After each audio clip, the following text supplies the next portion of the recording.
नामा लेकर मैं आपका मेज़बान गौहर कुछ आपकी खिदमत में हाजिर। तफसीलात से पहले नजर डालते हैं सुर्खियों पर।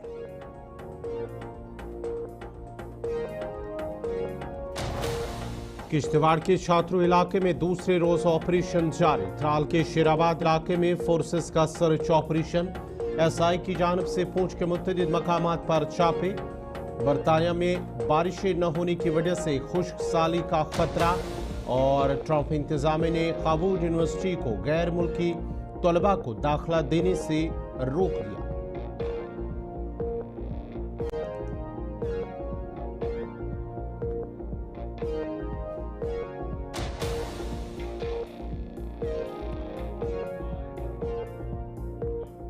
और पेश खबरों की तफसील। सबसे पहले बड़ी खबर जनूबी कस्बा त्राल से, जहां पर फोर्सेस की जानिब से शेराबाद इलाके में सर्च ऑपरेशन चलाया गया है। शेराबाद त्राल में बड़े पैमाने पर सर्च ऑपरेशन, इलाके की तरफ दाखिली और खारजी रास्तों को बंद कर दिया गया है। मिलिटेंटों की मौजूदगी की एक मुसद्दिका इतला मिलने पर फोर्सेस ने इलाके में सर्च ऑपरेशन चलाया। आपको बताते चले कि शेराबाद का इलाका, जहां पर दौरान शब ही फौज, पुलिस और सीआरपीएफ की जानिब से पूरे इलाके को मुहासरे में ले लिया गया था, जिसके बाद ही आज सुबह ही सर्च ऑपरेशन घर घर तलाशी कार्रवाई शुरू कर दी गई है।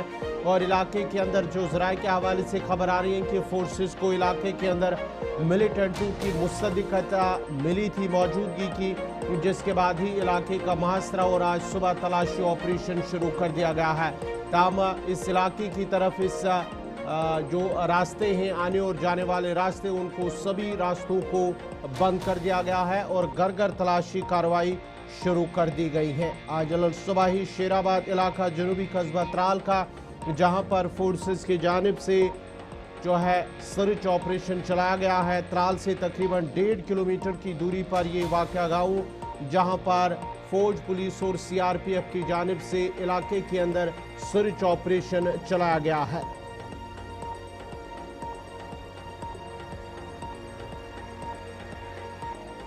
नाजरीन, आपको बताते चले कि ये शेराबाद का इलाका है, जहां पर फोर्सेस की जानिब से तलाशी ऑपरेशन उस वक्त चलाया गया जब इलाके के अंदर मौजूद मिलिटेंटों की इतला फोर्सेस को मिली थी, जिसके बाद ही इलाके के अंदर फौज, पुलिस और सीआरपीएफ की जानिब से पूरे इलाके का रात को ही कॉर्डन किया गया था और आज सुबह वहां पर घर घर तलाशी कार्रवाई शुरू की गई है, जो कि अभी भी ऑपरेशन, जो जरा के हवाले से खबर आ रही है कि ऑपरेशन अभी भी जारी है।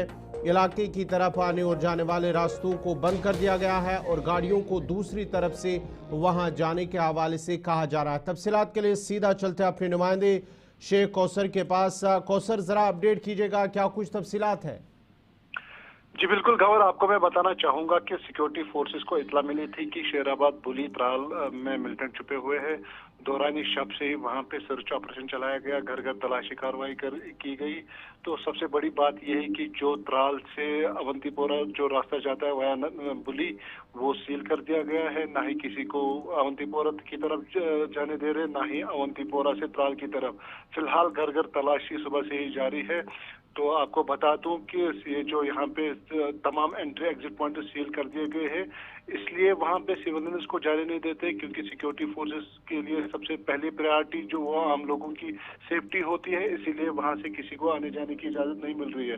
फिलहाल ये जराये से हमें मालूम होता है कि वहाँ पे मिलिटेंट छुपे हुए हैं, लेकिन अभी पुलिस ने इसकी तस्दीक नहीं की है। आने वाले समय में पता चलेगा कि वाकई में वहाँ पे मिलिटेंट थे, तो वो कौशल, क्या अभी भी ये ऑपरेशन सर्च ऑपरेशन चल रहा है? जी बिल्कुल, बताया जा रहा है कि जो बुली के आसपास जितने भी वहाँ पे घर है, तो उनमें तलाशी कार्रवाई सुबह से ही जारी है। तो फिलहाल अभी जारी है, तो आने वाले समय में पता चलेगा कि क्या। चलिए, बहुत बहुत शुक्रिया शेख कौसर आपका तफसीलात फराहम करने के लिए। जो जनूबी कस्बा त्राल से तफसीलात फराहम कर रहे थे। सर्च ऑपरेशन इस वक्त भी बड़े पैमाने पर जारी है, घर घर तलाशी हो रही है। ये शेराबाद का इलाका है, जनूबी कस्बा त्राल से मेन टाउन से तकरीबन 1.5 किलोमीटर की दूरी पर ये वाक़ा गाँव है। बढ़ते आगे बात जरा किश्तवाड़ की करते हैं कि जरा किश्तवाड़ के छात्रों इलाके के अंदर आज ऑपरेशन दूसरे दिन भी जारी है। गुज़िश्ता रोज जहां ये ऑपरेशन शुरू हुआ है किश्तवाड़ के छात्रों इलाके के अंदर, जहां पर फोर्सेस और मिलिटेंटों के दरमियान गोलियों का तबादला हुआ और इस गोलियों के तबादले में फौज का एक जवान जाम भाग जबकि 2 दीगर जख्मी हुए थे। और उसके साथ साथ ही शाम देर गए जो डीजीपी है जम्मू कश्मीर पुलिस के सरबराह नलीन प्रभात, उन्होंने भी जो ऑपरेशन साइट है जहां पर ये ऑपरेशन चल रहा है उस मकाम का उन्होंने दौरा किया है। और आज भी इलाके के अंदर बड़े पैमाने पर सर्च ऑपरेशन चलाया जा रहा है। एक वसी इलाके को मुहासरे में लेकर तलाशी ऑपरेशन शुरू कर दिया गया। आज दूसरा दिन है।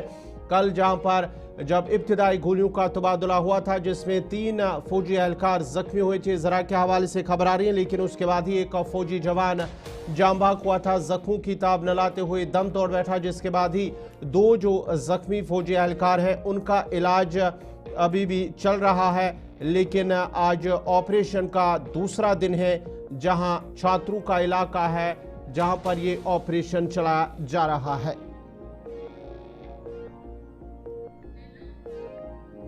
तफसीलात के लिए हम सीधा अपने नुमाइंदे अजय शान के पास चलते हैं। अजय, जरा अपडेट कीजिएगा, आज ऑपरेशन का दूसरा दिन है, क्या कुछ तफसीलात हैं, अपडेट हैं कुछ?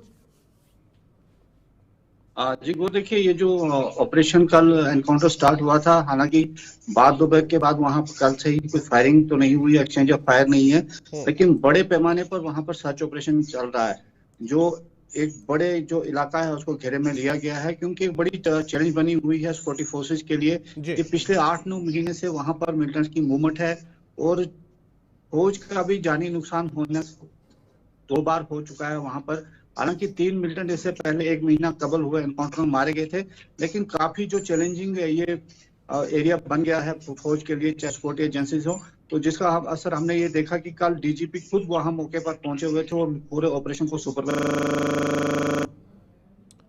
चलिए, बहुत बहुत शुक्रिया अजय शान, आपका तफसीलात फराम कर रहे थे। जहां पर ऑपरेशन आज भी जारी है और ऑपरेशन के दौरान वहां पर ड्रोन, हेलीकॉप्टर और जो दीगर चीज़ें हैं जदीद टेक्नोलॉजी के उन्हें इस्तेमाल में लाया जा रहा है। उन मिलिटेंटों को बताया जा रहा है कि 3 से 4 मिलिटेंट इलाके के अंदर मौजूद हैं। बढ़ते आगे बात ज़रा करेंगे अब छात्रों के अंदर जो झड़प हुई थी जहां पर एक फौजी जवान जाम भाग हुआ था, उसे आज खराज अकीदत पेश किया गया है। सतवारी जम्मू में किश्तवाड़ एनकाउंटर में जाम भाग का फौजी जवान गायकर संदीप को खराज पेश करते हुए उनकी लाश पर गुलबारी की गई है।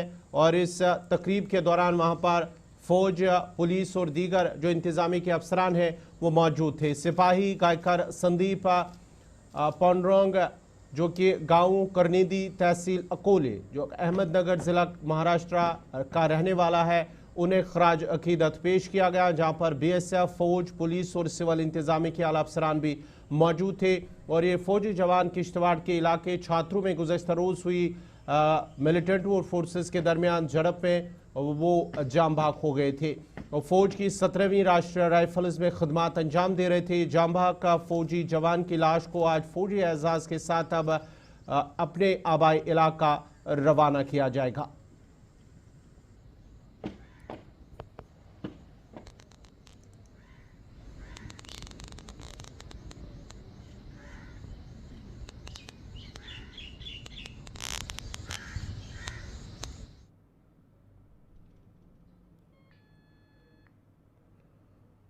चलिए नाज़रीन, बढ़ते आगे बात जरा बस सरहदी जिला पुंछ की भी करते हैं, जहां पर एसआई की टीम की जानिब से आज अल सुबह इलाके के अंदर जो छापामारी की गई है एसआई की जानिब से, जहां पर बताया जाना है कि ज़मीर अहमद शेख नामी एक शख्स के घर पर ये छापा मारा गया है जो कि शैलन का रहने वाला है। सुरनकोट का इलाका है, पुलिस स्टेशन सुरनकोट का ये आता है उस इलाके के अंदर, जहां पर ये तलाशी कार्रवाई की गई है, छापेमारी की गई है। और बताया जा रहा है कि एक तो ये मंशियात का मामला और उसके साथ साथ ही जो है टेरर रिलेटेड मामला है, जहां पर ये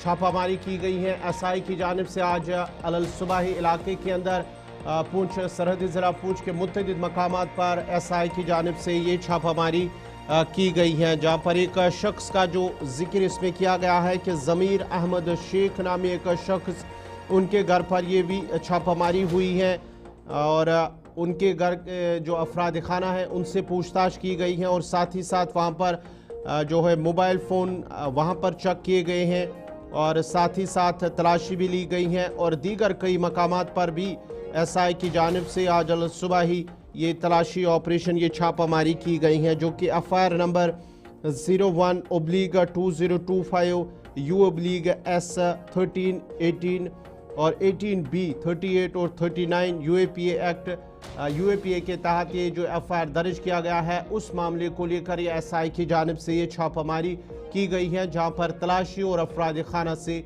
पूछताछ भी की गई है।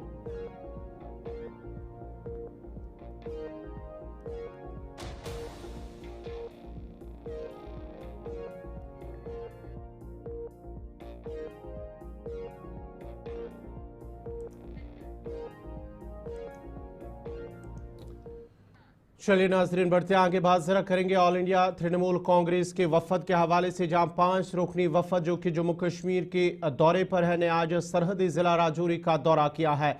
राजौरी दौरे के दौरान एमएलए पूंछ एजाज जान उनके हमरा थे और दौरे का मकसद हालिया जंग जैसी सूरत हाल जो शेलिंग पाकिस्तान की जानिब से की गई है, उसका सूरत हाल का जायजा लेना है। वफद ने गवर्नमेंट मेडिकल कॉलेज राजौरी का भी दौरा किया और जीएमसी राजौरी में ज़ेरे इलाज जो गोलाबारी से जख्मी होने वाले अफराद हैं उनसे मुलाकात की और उनकी इयादत की है। डॉक्टरों की टीम ने वफद को मरीजों की मौजूदा सूरत हाल और उनके इलाज मुआवजे की सूरत हाल के बारे में उन्हें आगाह किया है। वफद ने गुज़श्ता रोज़ पूंछ का भी दौरा करते हुए मुतासरीन से मुलाकात की है। वफद में तृणमूल कांग्रेस के सीनियर रहनुमा और राज्यसभा के रुकन पार्लियामेंट डेरेक ओब्राइन, रुकन पार्लियामेंट मोहम्मद नदीम उल हक, पार्टी की तर्जुमान और मुसन्निफा सागरिका घोष, साबिक रुकन पार्लियामेंट ममता ठाकुर और मगरबी बंगाल हुकूमत के सीनियर वजीर डॉक्टर मानस बोनिया शामिल थे।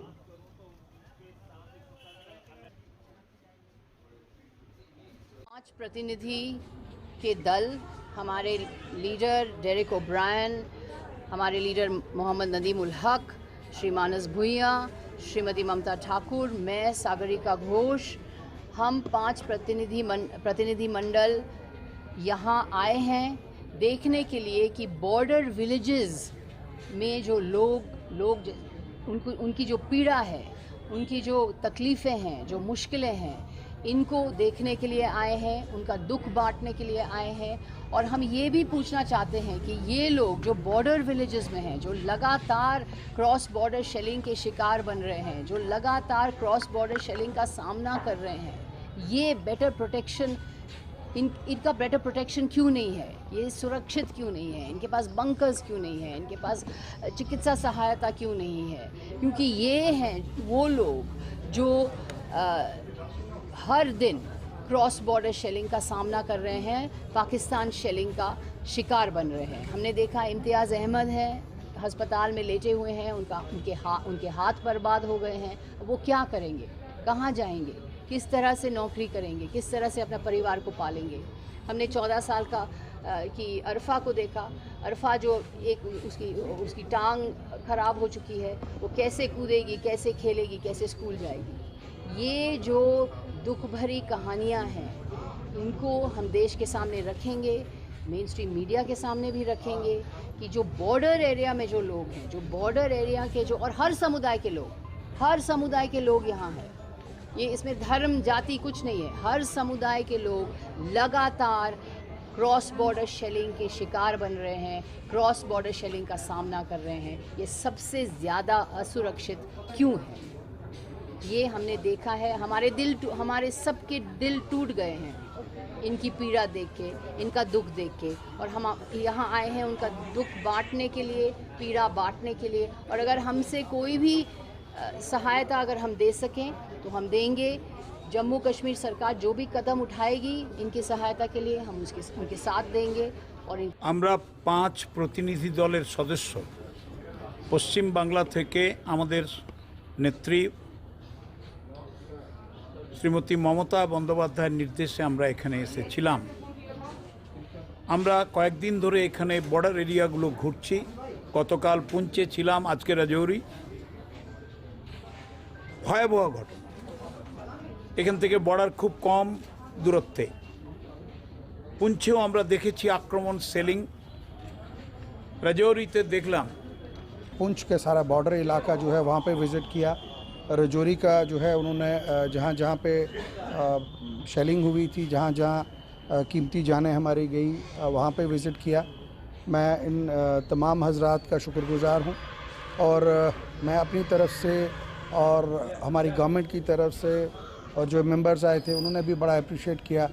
डॉक्टर्स की टीम जो रजौरी जीएमसी में है और पुंछ के अंदर जो टीम है, पुंछ के सीएमओ साहब और यहाँ पे सुप्रिटेंडेंट साहब, इनकी टीम की डॉक्टर्स की खास करके बहुत बड़े एफर्ट्स रहे इस एरिया को बचाने में, लोगों को बचाने में। जैसे रजौरी में बताया इन्होंने कि इन्होंने बेसमेंट में एक वार्ड जो है इमरजेंसी तैयार किया था कि ज़्यादा अगर डिज़ास्टर उसमें क्या हो। तो कुल मिला के एक मुश्किलात तो ज़रूर हैं कि रजौरी पुंछ में डॉक्टर्स की एक शॉर्टेज है, उसको पूरे करने के लिए ऑनरेबल चीफ मिनिस्टर साहब से हमने ऑलरेडी टेकअप किया हुआ है। अभी परसों श्रीनगर में जो हमारी मीटिंग हुई उसमें भी यही इशू हमने टेकअप किया कि डॉक्टर्स जो है उनकी शॉर्टेज है। पुंछ रजौरी दोनों डिस्ट्रिक्ट्स में जो है शॉर्टेज है। हमारे जो पेरिफेरीज़ की PHCs हैं वहाँ पे भी शॉर्टेज है। और जिन लोगों की जाने गई, थापा साहब जैसे ग्रेट जो विजनरी लीडर थे, भगवान उनकी आत्मा को शांति दे, उनकी बहुत ही कंट्रीब्यूशन थी इस जंग में।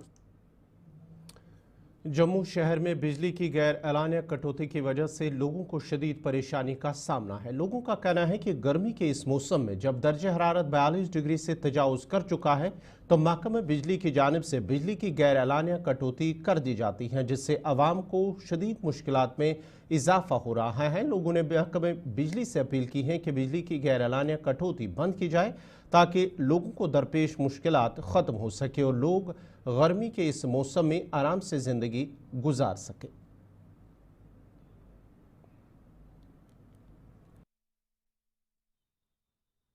इस माह में यानी कि जो सोर्सेज बता रही हैं कि पिछले माह अप्रैल में करीबन 29 के करीब जो है वो आंकड़ा बताया गया था और इस माह में पहुंचते पहुंचते यानी कि ये माह जो चल रहा है, ऑनगोइंग जो ये मंथ है, उसमें करीबन 40 जो है वो बताया जा रहा है आंकड़ा। और इसी के साथ यानी कि 20 मई तक जो है वो एक ही दिन में 60 से ज्यादा ट्रांसफार्मर जो है वो डैमेज हुए हैं। यानी कि इस माह की 20 तारीख जो सोर्सेज बता रहे हैं कि 20 तारीख को ही जो है वो एक ही दिन में 60 से ज्यादा ट्रांसफार्मर डैमेज हुए हैं। इसको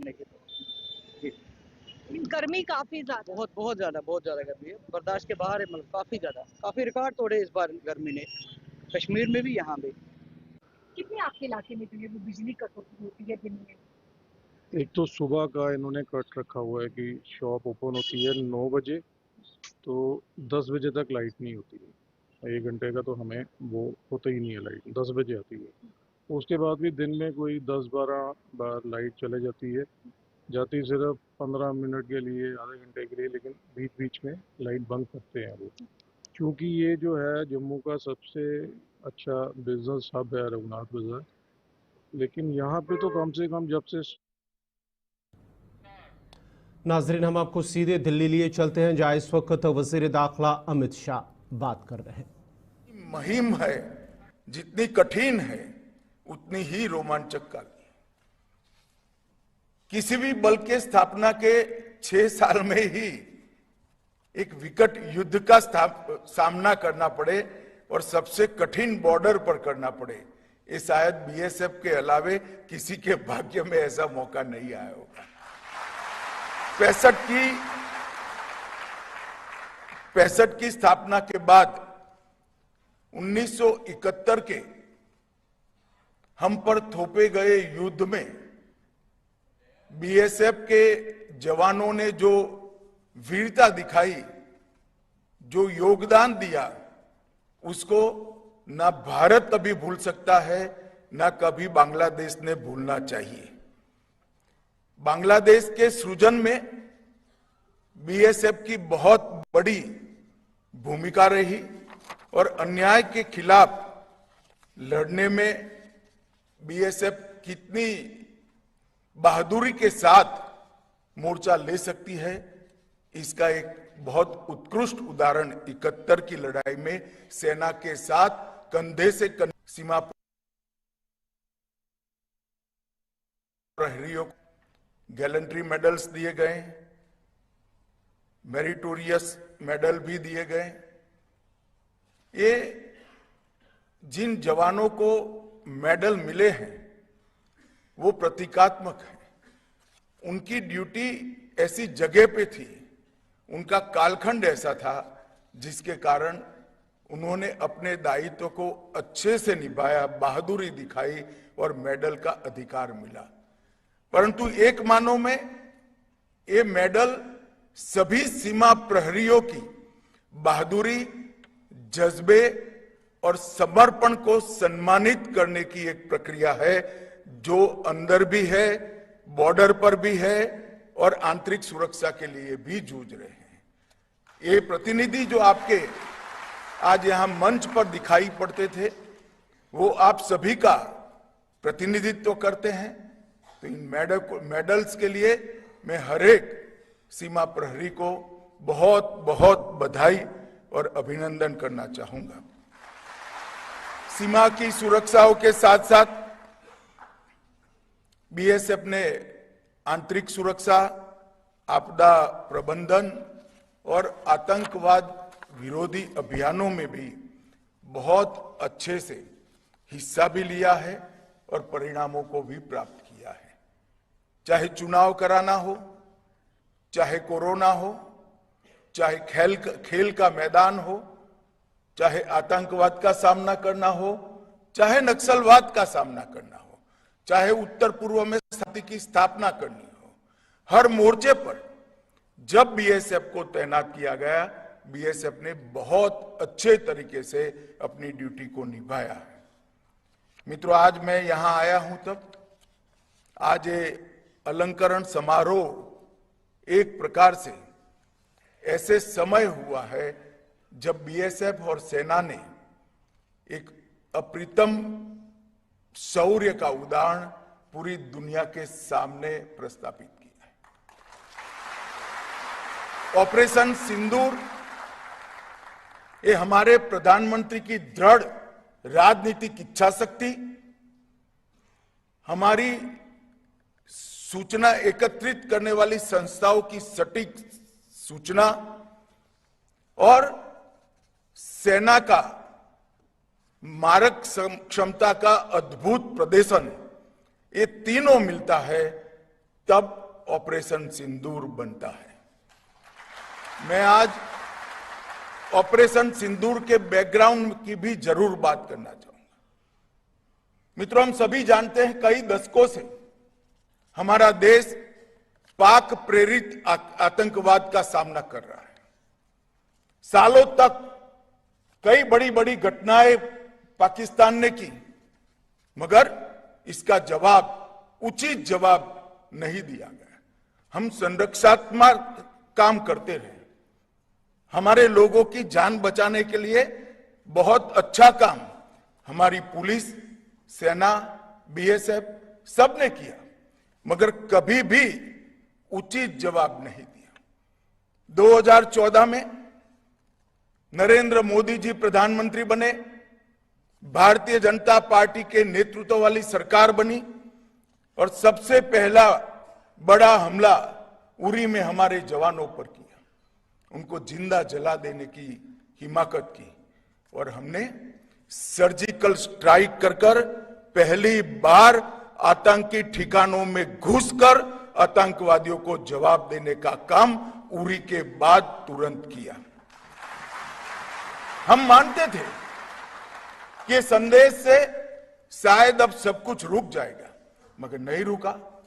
पुलवामा में हमला हुआ, सीआरपीएफ के जवानों को आतंकी हमले में उड़ा दिया गया। भारत की सेनाओं ने एयर स्ट्राइक कर इससे उरी से कठोर जवाब देने का प्रयास किया और फिर से एक बार हमने आतंकी अड्डों को उड़ाने का काम किया और उसके बाद पहलगांव में इंतहा ही कर दी।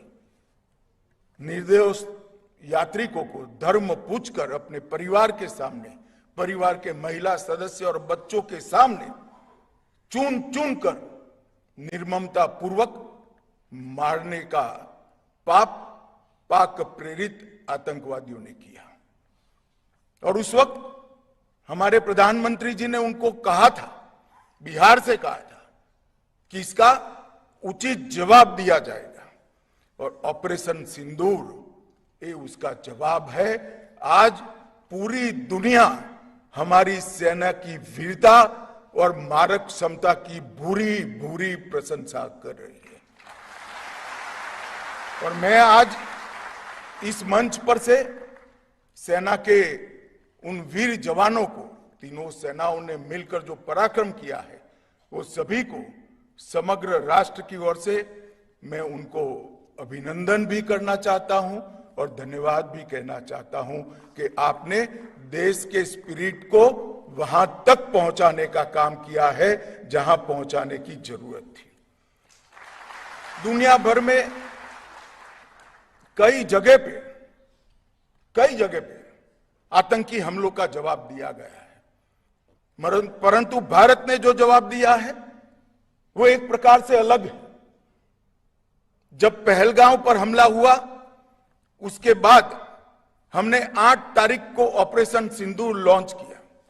कुछ ही मिनटों के ऑपरेशन में हमने 9 आतंकी अड्डों को समाप्त कर दिया, जिसमें से 2 उनके हेडक्वार्टर थे। मगर उसमें बारीकी से समझने की यह बात है कि ना हमने पाकिस्तान के सेना के इंस्टॉलेशन को कभी तबाह किया, ना कभी एयरबेस को तबाह किया। हमने सिर्फ और सिर्फ आतंकी अड्डों को करने का काम किया जिन्होंने हमारी धरती पर गुनाह किया था। मैं फिर से एक बार कहना चाहूंगा, ना हमने सेना के हवा अड्डों को, स्थापनाओं को छुआ, ना उनके एयरबेस को छुआ। 8 तारीख को केवल और केवल पाकिस्तान में बसे जैसे मोहम्मद, हिजबुल मुजाहिदीन, लश्कर ए तैयबा और उनके हेडक्वार्टर, ट्रेनिंग कैंप और एक प्रकार से भारत में आतंकवादियों को घुसपैठ कराने के अड्डे को तबाह किया।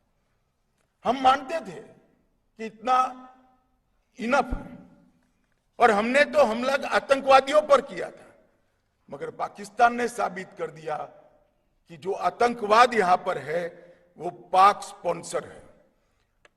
आतंकवादियों पर किए गए हमले को पाकिस्तान ने अपने पर किए गए हमले में मानकर 8 तारीख के बाद हमारे के सिविलियन स्थान, हमारे सेना के संस्थानों पर हमला करने का साहस किया, दुस्साहस किया। हमारी एयर डिफेंस सिस्टम बहुत अद्भुत थी, कुछ बिगाड़ नहीं पाए। और जब पाकिस्तान की सेना ने हमारे सिविलियन स्थानों और हमारे सेना के स्थानों पर हमला किया, इसका प्रयास किया, 9 तारीख को भारतीय सेना ने उनके एयरबेस पर हमला कर एक प्रखर और कठोर जवाब देकर उनकी मारक क्षमता, हमारी मारक क्षमता का परिचय कराया और उनकी एयर डिफेंस सिस्टम को भी खोखला साबित करने का काम किया। और यहां पर भी हमने कहीं पर भी पाकिस्तान के सिविलियन स्थानों पर हमला नहीं किया था। ऑपरेशन सिंदूर और उसके बाद की घटनाओं के कारण आज पाकिस्तान पूर्णतः एक्सपोज हो चुका है कि भारत में जो टेररिज्म है वो पाक स्पॉन्सर है। पाकिस्तान के द्वारा स्पॉन्सर्ड टेररिज्म भारत के अंदर हो रहा है, क्योंकि जब पाकिस्तान के टेरर के अड्डों पर हमला किया, जवाब पाकिस्तान की सेना ने दिया। जो उनके आतंकवादी आका मारे गए, उनका जब नमाजे जनाजा जब हो रहा था, पूरी दुनिया ने देखा पाक सेना के आला अफसर इनके कॉफिन को कंधा भी दे रहे थे और वहां नमाज पढ़ने के लिए उपस्थित भी थे। एक प्रकार से अब तक पाकिस्तान जो डिनाई कर रहा था वो आज दुनिया के सामने ऑपरेशन सिंदूर के बाद पूर्णतया एक्सपोज हो चुका है कि भारत में टेररिज्म पाक स्पॉन्सर टेररिज्म है।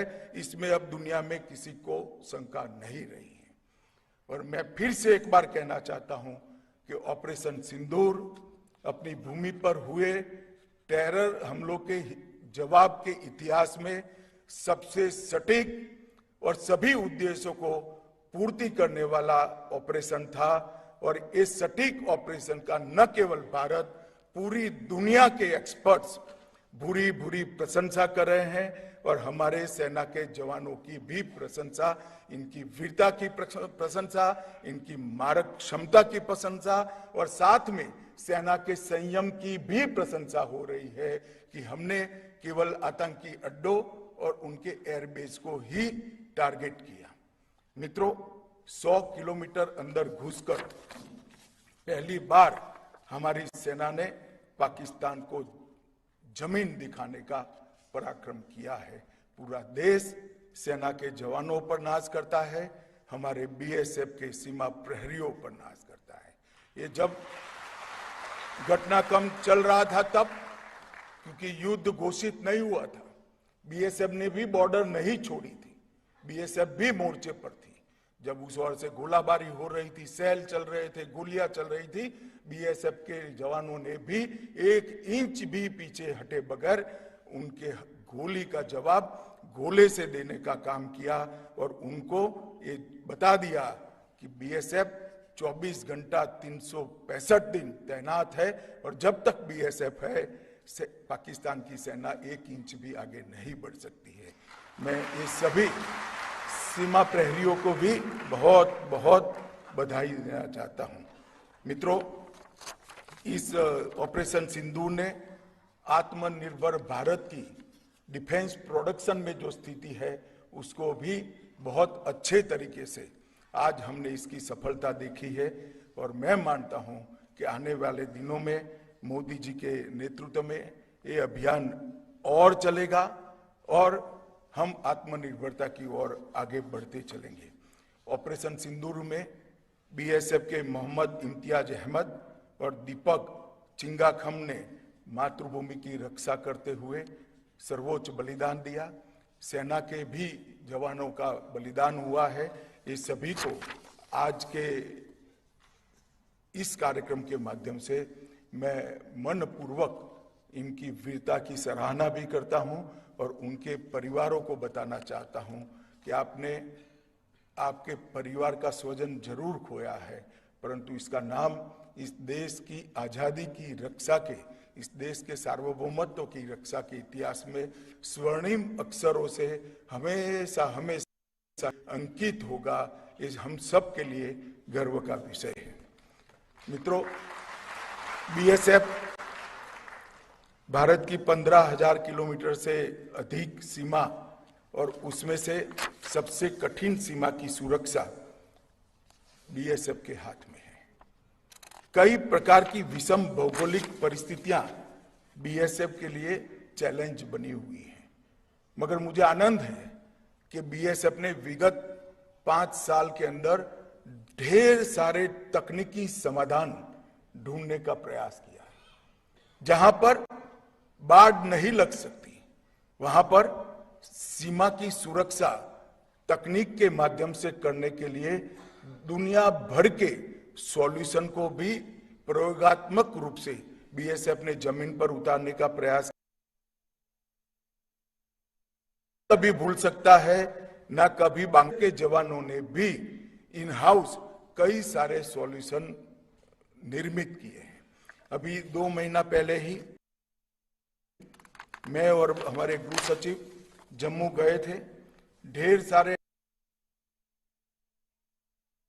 देश ने भूलना चाहिए, ये सब के अलावे किसी के भाग्य में ऐसा मौका नहीं आया होगा। 65 की स्थापना के बाद 1971 के ये सारे सॉल्यूशन में से कुछ मॉडल तय कर उसको जमीन पर उतारने वाला है।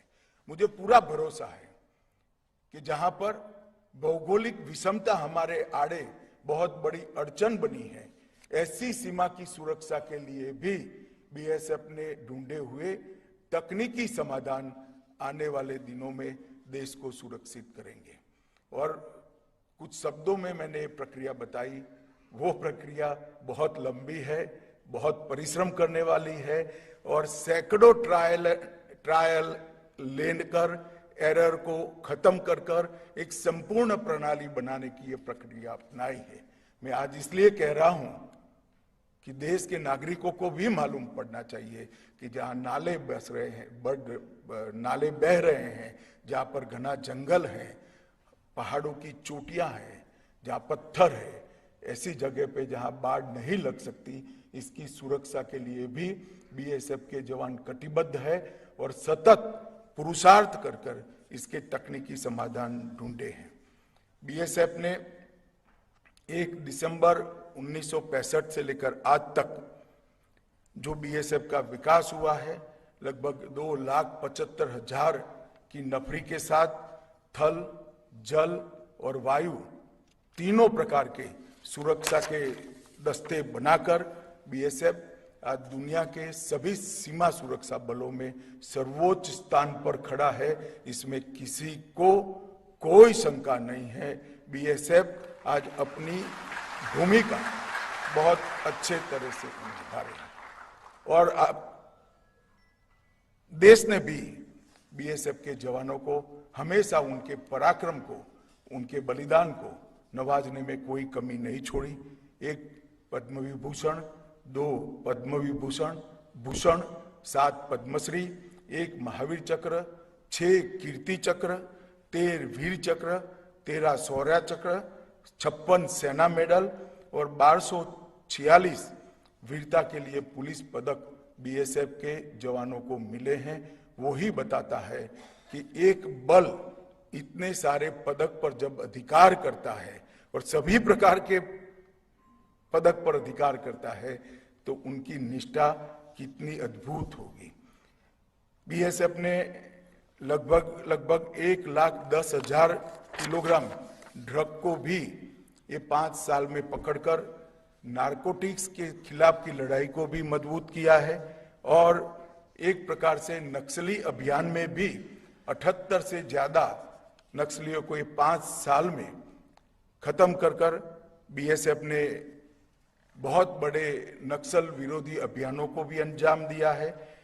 काउंटर ड्रोन के लिए भी बीएसएफ ने कई सारी तकनीक, जो छोटे ड्रोन हैं जो स्मगलिंग के काम करते हैं, उनको रोकने के लिए, उनको गिराने के लिए, उनको जैम करने के लिए कई सारी तकनीक भी उन्होंने बनाई है और आने वाले दिनों में जो कुछ भी जरूरियातें होगी बीएसएफ के माध्यम से सीमा की सुरक्षा करने के लिए, इसके लिए हमारा गृह मंत्रालय कटिबद्ध है। मित्रों, आज दिन है हमारे बीएसएफ के जवानों की वीरता को पुरस्कृत करने का, हमारे बीएसएफ के बलिदानी जवानों को श्रद्धांजलि देने का और उनके साथ मजबूती के साथ खड़ा रहने का। मैं सभी सीमा प्रहरियों को ये कहना चाहता हूं, नरेंद्र मोदी सरकार, गृह मंत्रालय और पूरा देश आपकी वीरता के साथ आपके पीछे चट्टान की तरह खड़ा है, आपका भरोसा भी करता है और आपका सम्मान भी करता है।